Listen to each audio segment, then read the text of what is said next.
Kasaragod പരപ്പച്ചാലിൽ Kerala bank വീട് ജപ്തി ചെയ്ത കുടുംബത്തിന് ആശ്വാസമായി പ്രവാസി വ്യവസായി. ആലപ്പുഴ സ്വദേശി ഉണ്ണികൃഷ്ണനാണ് കുടുംബത്തിന്റെ കടബാധ്യത ഏറ്റെടുത്തത്. മാധ്യമവാർത്ത ശ്രദ്ധയിൽപ്പെട്ടതിനെ തുടർന്നാണ് സഹായം. കഴിഞ്ഞ ദിവസമായിരുന്നു വയോധികയും കുട്ടികളും താമസിക്കുന്ന വീട് കേരള ബാങ്ക് അധികൃതർ ജപ്തി ചെയ്തത്.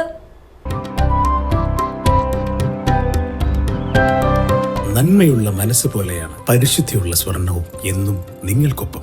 Roshy jewellery, bank road, അൻകോട്ട് road, Kasaragod.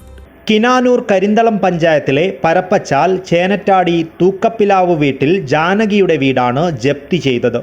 കർഷക തൊഴിലാളിയായ മകൻ വിജേഷ് അമ്മയെ കൂട്ടി ആശുപത്രിയിലേക്ക് പോയ സമയത്തായിരുന്നു ഭാര്യയെയും കുഞ്ഞുങ്ങളെയും പുറത്താക്കി സാധനങ്ങളെല്ലാം പുറത്ത് വലിച്ചിട്ട് വീട് പൂട്ടി കേരള ബാങ്കിൻ്റെ ജപ്തി നോട്ടീസ് പതിച്ചത്.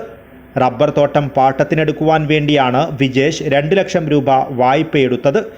ഇതിനിടയിൽ വിജേഷ് തെങ്ങിൽ നിന്ന് വീണ് ചികിത്സയിലായതോടെ വായ്പയുടെ തിരിച്ചടവും മുടങ്ങി.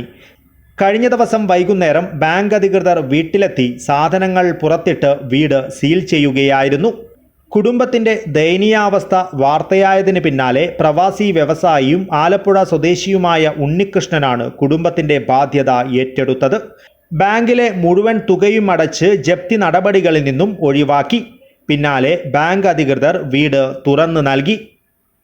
News bureau, Kasaragod.